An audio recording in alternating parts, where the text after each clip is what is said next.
বিসমিল্লাহির রহমানির রহিম। আজকে আমরা আরেকটি ক্লাস শুরু করতে যাচ্ছি। আজকে আমাদের ক্লাসটি হচ্ছে একটি সৃজনশীল অঙ্ক নিয়ে। সৃজনশীল অঙ্কটি হচ্ছে গীতা অপেক্ষা সীতার 490 টাকা বেশি আছে, আবির অপেক্ষা গীতার 520 টাকা কম আছে, আবিরের কাছে 965 টাকা আছে। ক নাম্বার অঙ্কটি হচ্ছে আমাদের গীতা ও সীতার কাছে কত টাকা আছে। খ, তিনজনের কাছে মোট কত টাকা আছে। আমরা এই সৃজনশীল অঙ্কটি সমাধান করার চেষ্টা করব।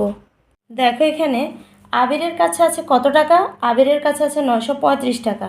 আমরা এখানে প্রশ্নের মধ্যে খুঁজে নিব যে কোন অঙ্কটি এখানে এককভাবে দেওয়া আছে, মানে আবির হোক, গীতা হোক, সীতা হোক, কার টাকাটা এককভাবে এখানে লেখা আছে স্পষ্ট করে যে আবিরের কাছে আছে 965 টাকা, অথবা গীতার কাছে আছে 965 টাকা, অথবা সীতার কাছে আছে 965 টাকা। আমরা যার অঙ্কটা সিঙ্গেলভাবে দেওয়া আছে, রিলেটেড না, কারণ নামের সাথে রিলেটেড না, সেটা আমরা আগে লিখব।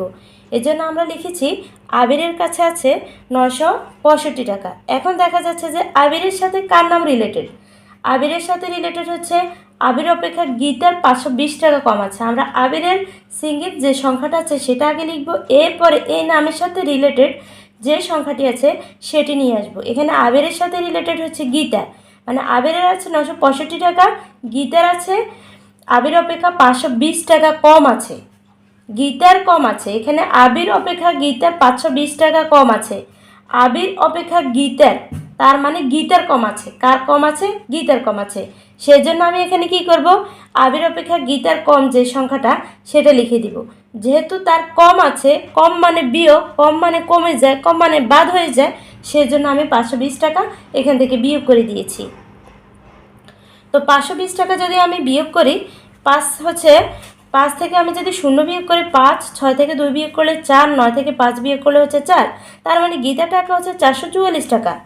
এরপরে হচ্ছে গীতার টাকা, গীতার হচ্ছে 445 টাকা। এখন গীতার নামের সাথে কার নাম রিলেটেড আছে? আমি দেখতে পাচ্ছি যে এখানে গীতার নামের সাথে সীতার নাম রিলেটেড আছে। তাহলে গীতার নামের সাথে সীতার নাম রিলেটেড হচ্ছে 490 টাকা। তাহলে গীতা অপেক্ষা সীতার 490 টাকা বেশি আছে, তার মানে এখানে সীতার বেশি আছে। কার বেশি আছে? সীতার বেশি আছে। সীতার কত টাকা বেশি আছে? 490 টাকা বেশি আছে। সেজন্য আমি গীতা অপেক্ষা সীতার যে টাকাটা বেশি সেটা গীতার টাকার সাথে আমি যোগ করে দিব। আমি গীতার টাকা হচ্ছে 445 টাকা, সেটার সাথে আমি 490 টাকা যোগ করে দিয়েছি। তাহলে আমার টাকা হচ্ছে কত? সীতার টাকা হয় 5 0 যোগ করলে 5, 4 9 যোগ করলে হচ্ছে 13, 13 3 হাতে 1, 1 আর 4 5, 5 আর 4 হচ্ছে 9। তাহলে আমি পেয়েছি কত? 935 টাকা। তাহলে আমি এখানে গীতার টাকাও পেয়েছি 445 টাকা এবং সীতার টাকাও পেয়েছি হচ্ছে 935 টাকা। এরপরের কথাটা হচ্ছে তিনজনের মোট কত টাকা আছে। এটা তো একদম ইজি, একদম সহজ।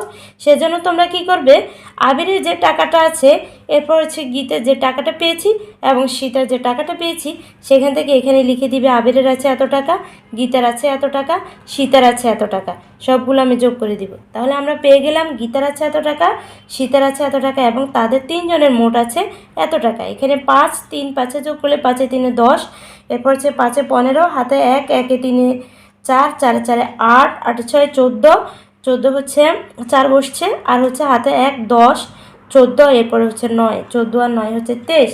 সেজন্য আমাদের এখানে হচ্ছে 2345 টাকা। সবাইকে ধন্যবাদ।